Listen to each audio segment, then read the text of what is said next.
जय जगन्नाथ। शिक्षा संजोग कार्यक्रम को खोर्धा जिलार षष्ठ श्रेणीर समस्त श्रद्धेय छात्र छात्री मानकु मु स्वागत करुछि। पिला माने तुम मानकु अनेक अनेक शुभेच्छा और शुभकामना। पिला माने पूर्व अध्याय रे आमे पढ़िथिले जीव और सेमानकर उपयोजन एवं जलज किछि जलज उद्भिद और जलज प्राणी मानकर उपयोजन विषय आलोकपात करिथिले। वर्तमान तार किछिटा आमे पुनरावृत्ति करिबा। परिवेश परिवर्तन सह ताल दे प्रत्येक जीवर गाठनिक परिवर्तन गाठनिक और क्रियात्मक परिवर्तन को उपयोजन कुहाଯାଏ। अर्थात जीव माने जेउठारे बास करती से स्थान सह खाप खुआई चली थांती। अर्थात से स्थानर जलवायु मृत्तिका तापमात्रा और अन्य जीव मानक सह निजको मिलाई चलती एहाकू उपयोजन कुहाଯାଏ। आमे एहा मध्ये आलोचना करिथिले जल भागरे जे उद्भिद और प्राणी रही थांती स्थल भागरे से माने रही पारंती नाही और जल भागरे जे प्राणी और उद्भिद रुहंती से माने स्थल भागरे रही पारिबे नाही। आमे देखिथिले जल भागर किछि उद्भिद पानी रे बुडी रुहंती एवं किछि उद्भिद पानी रे भासी थांती। तो जे उद्भिद माने पानी रे भासी थांती तार कांडर असंख्य वायु कोठरी रही थाए जहाँकि पानी रे भासीबा पई सहाय्य करि थाए। ठीक सेही परी आमे माछ मानक उदाहरण देखिथिले माछर पक्ष पानी रे पहरिबा पई लांज दिग बदलाइबारे ओ गालिसी जल रे श्वासक्रिया करिबारे सहाय्य करे। आजी आमे मरुज उद्भिद और मरुज प्राणी मानक विषय जानिबा। एवं देख पिले माने एठारे किछि मु मरुज उद्भिद को मु नेइची। तो आमे साधारणतः आमे जानि थाउ पिला माने आमे साधारणतः आमे जानि थाउ तार मरु अंचल रे देखा जाए जे ताहा सह आमे साधारणतः मरु अंचल रे जलाभाव देखा जाय थाए एवं ताहा सह अत्यंत खरा और राति रे अत्यंत शीत हेतु एठारे गछ गुड़िक मुख्यतः कंटा जातीय यथा सप्तफेणी नागफेणी खजुरी इत्यादि सेगुड़िक प्रायतः पत्र देखा जाए नाही बा सेगुड़िक रूपांतरित होई कंटारे परिणत होइथाए। ता देहरे देखा जाइथिबा पत्र भली मांसाळ अंश तार रूपांतरित कांड एवं पत्र भली जो मांसाळ देख पिला माने एठारे जो तार पत्र भली जो आमर सबुज मांसाळ अंश गुड़ाक देखा जाउची तार प्रकृत रे सेगुड़ाक पत्र नुह तार हेउची कांड एवं उच्छेदन प्रक्रिया रे साधारणतः आमर एई मरुज उद्भिद गुड़िक बहुत कम परिमाण रे माने वायुमंडल को जल छाड़ी थांती। तो वर्तमान मनरे प्रश्न उठुची एई उच्छेदन प्रक्रियाटी कौन आस जानिबा। आमे एइथि उच्छेदन प्रक्रिया जानिबा पई आमे गोटे परीक्षा करिबा। देख पिला माने मु गोटे माने पॉलिथिन मुणी नेइची एवं एई पॉलिथिन मुणी को मु आमर गोटे स्थल भागर उद्भिद आमर तुलसी गछ को मु ताको बांधी देइची। तो बांधीबार किछि समय पर देखिबा को पाइले माने सब जल छोट छोट सब जल बिंदु गुडाक सब एई भितरे सब पड़ी की अछि।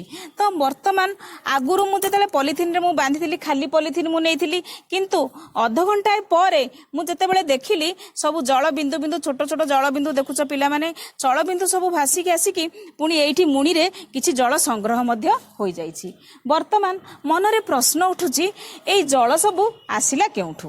पिला माने तुम मनरे मध्य प्रश्न उठुथिबो एई सब जल सब आसिला आधा घंटा पर किछि माने जल जेहेतु पॉलिथिन रे नथिला किंतु आधा घंटा पर जल आसिकी रहिला।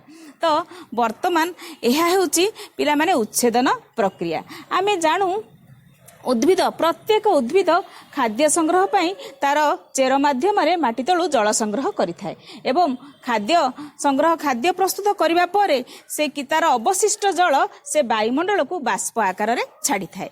तो एही प्रक्रिया को आमे पत्रर जलमोचन बा उच्छेदन प्रक्रिया कहि थाउ। तो वर्तमान आमे जानिले हमर जो स्थल भाग उद्भिद मानकरे प्रति मुहूर्त रे तार माने उच्छेदन प्रक्रिया चली थाए एवं वायुमंडल को जल छाड़ी थाए। वर्तमान आमे देखिबा जो मरुज उद्भिद मानकर उपयोजन विषय जानिबा। तो मरुज उद्भिद मानकर एही परि एक परीक्षा आमे करिबा। तो जेते बेले पिला माने मु हमर एई जो एई उद्भिदर मु परीक्षा करिथिली माने उच्छेदन प्रक्रिया जानिया पई ठीक सेही समय रे भी गोटे हमर देखुछ मरुज उद्भिद हमर सप्तफेणी जातीय उद्भिद तार माने पूरा चतुर्पार्श्व तार सब कंटा सब लागिची। मु पिला माने कहिथिले ए कंटा गुडाक प्रकृत रे तार रूपांतरित माने पत्र गुडाक रूपांतरित होई कंटा रे परिणत ପରିଣତ ହୋଇଛି ଏବଂ ଯେଉଁ ସବୁଜ ଅଂଶ ଆମେ ଦେଖୁଛୁ ଯେଉଁ ମାଂସଳ ସବୁଜ ଅଂଶ ସେଇ ସବୁଜ ଅଂଶ ପତ୍ର ନୁହେଁ, ଏହା ହେଉଛି ରୂପାନ୍ତରିତ କାଣ୍ଡ ଏବଂ এই ରୂପାନ୍ତରିତ କାଣ୍ଡରେ ଜଳ ସଂଗ୍ରହ ହୋଇକି ରହିଥାଏ। ତ ଯେତେବେଳେ ମୁଁ এই ପରୀକ୍ଷାଟି ଉଚ୍ଛେଦନ ପ୍ରକ୍ରିୟା ଜାଣିବା ପାଇଁ ତାର ଜଳ କେତିକି ପରିମାଣରେ ବାୟୁମଣ୍ଡଳକୁ ଛାଡୁଛି ମୁଁ ଯେତେବେଳେ ଏଇଥିରେ ଯେତେବେଳେ ମୁଁ ପଲିଥିନ୍ ବାନ୍ଧିଥିଲି ଏଇ ଉଦ୍ଭିଦରେ ମଧ୍ୟ ମୁଁ ସେତେବେଳେ ପଲିଥିନ୍ ବାନ୍ଧିଥିଲି। ଦେଖ ପିଲାମାନେ ଏଇ ଉଦ୍ଭିଦରେ ଦେଖ କେତେ ପାଣି କେତେ ସବୁ ଜଳ ଆସିକି ସଂଗ୍ରହ ହେଇଛି, କିନ୍ତୁ ଏଇ ଉଦ୍ଭିଦକୁ ଦେଖ ପିଲାମାନେ କିଛି ବି ପ୍ରାୟ ଜଳବିନ୍ଦୁ ମାନେ ଟୋପାଏ ବି ଜଳବିନ୍ଦୁ ନାହିଁ, ବହୁତ କମ ପରିମାଣର ଜଳ ସେ ବାୟୁମଣ୍ଡଳକୁ ଛାଡ଼ିଥାଏ। କାହିଁକି ନା ଯେହେତୁ ମରୁ ଅଞ୍ଚଳରେ ଜଳାଭାବ ଦେଖାଯାଇଥାଏ ସେଥିପାଇଁ ଜଳ ସଂରକ୍ଷଣ ନିହାତି ଆବଶ୍ୟକ।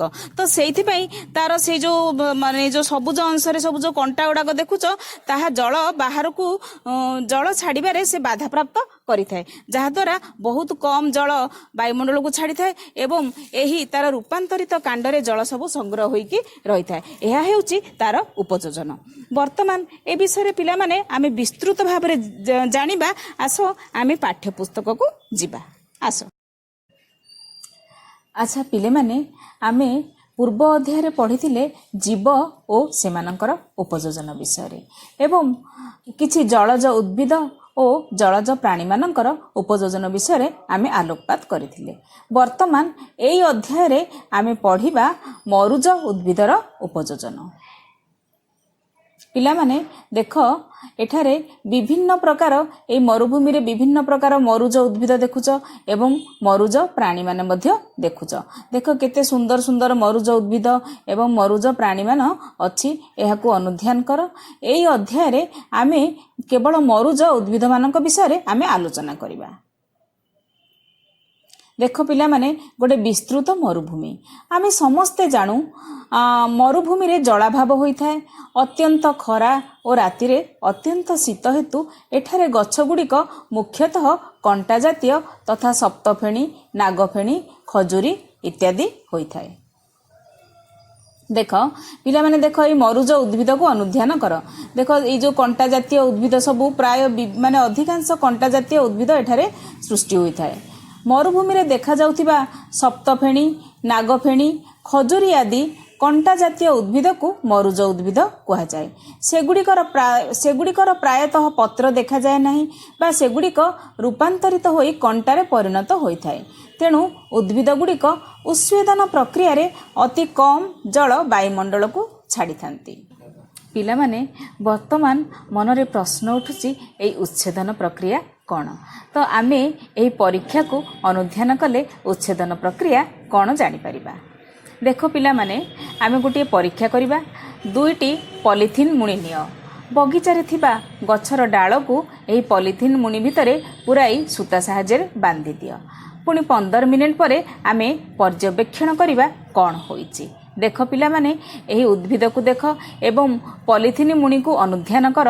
15 ମିନିଟ୍ ପରେ କ'ଣ ଦେଖିବାକୁ ପାଉଛ? ପଲିଥିନ୍ ଖୋଳ ଭିତର ପଟରେ କିଛି ଜଳବିନ୍ଦୁ ଲାଗିଛି। ଦେଖ ପିଲାମାନେ ପୁରା ବହୁତ ଭଲ ଭାବରେ ଦେଖାଯାଉଛି, ଟୋପା ଟୋପା ହୋଇ ବହୁତ ଜଳବିନ୍ଦୁ ସେ ପଲିଥିନ୍ ମୁଣି ଭିତରେ ଦେଖାଯାଉଛି।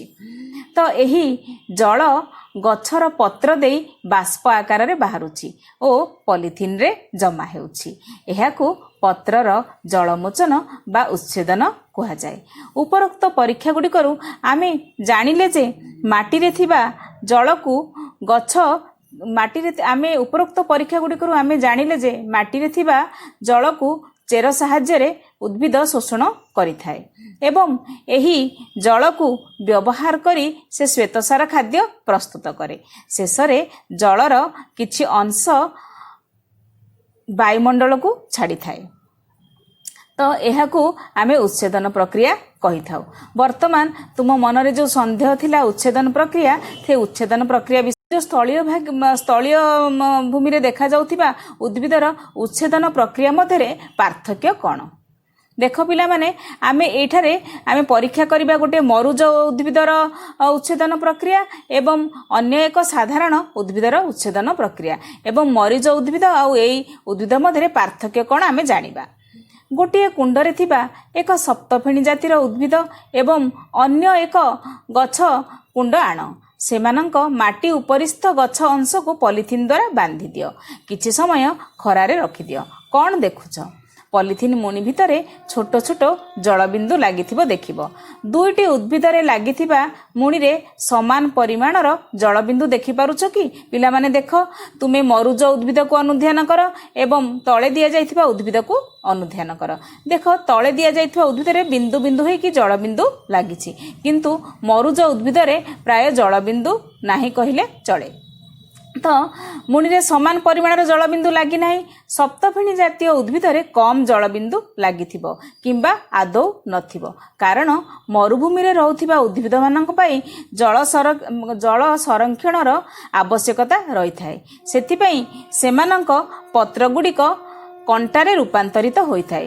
तुमे ता देहरे देखिथिबा पत्र भली मांसाळ अंश तार रूपांतरित कांड आउ से मध्य जल संरक्षण करिथाए।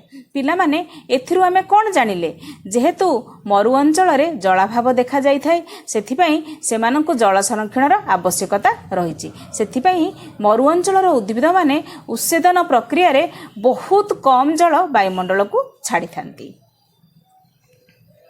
वर्तमान आमे कोन शिखिले ए अध्यायरु जानिबा। पिला माने माटी रे थिबा जल को गछ चेर साहाय्य रे शोषण करिथाए। एही जल को व्यवहार करी खाद्य प्रस्तुत करे। शेष रे अवशिष्ट जल बाष्प आकार रे वायुमंडल को छाड़ी थाए। एहा को पत्रर जलमोचन बा उच्छेदन प्रक्रिया कुहा जाए। मरुज उद्भिद गुड़िकर उच्छेदन प्रक्रिया रे अति कम जल वायुमंडल को छाड़ती। सेमानंक गंडी रे पानी संचय होई थाए। मरुज उद्भिद मानकर प्रायतः पत्र देखा जाए नहीं। सेगुड़िक रूपांतरित होई कंटारे परिणत होई थाए। वर्तमान पिला माने तुम मानक पई काम कार्य फर्दरे थिबा समस्त प्रश्न को भल भाबे पढ़ी एहार सठिक उत्तर लिखिबो। पिला माने एही कार्य फर्द को अनुध्यान कर एहार समस्त प्रश्न को सठिक भाबरे पढ़ एवं तार उत्तर निर्भुल भाबरे लिखिबो। आउ गोटे कथा पिला माने आजी मु तुम मानकु जे परीक्षा सबु देखाइली सेही परीक्षा तुमे माने निजे घरे करी देखिबो एवं ताहा तुमे किपरि भाबे उपभोग कल तुमर मतामत निश्चित रूपे कमेंट बॉक्स रे लेखि जणाइबो एवं तुम मानकु जदि आउ किछि अबुझा रहउची ताहा मध्य तुमे माने कमेंट बॉक्स रे लेखि जणाइबो। आउ भिडियोटी को जदि तुमको भल लागुची ताहले लाइक करिवो। जदि तुमे सब्सक्राइब करि न थाओ ताहले ए चैनल को सब्सक्राइब करिवो एवं परवर्ती भिडियोर सूचना शिक्षा संबंधी समस्त सूचना तुमे पाई परिबो। अच्छा पिला माने रहुची धन्यवाद। जय जगन्नाथ।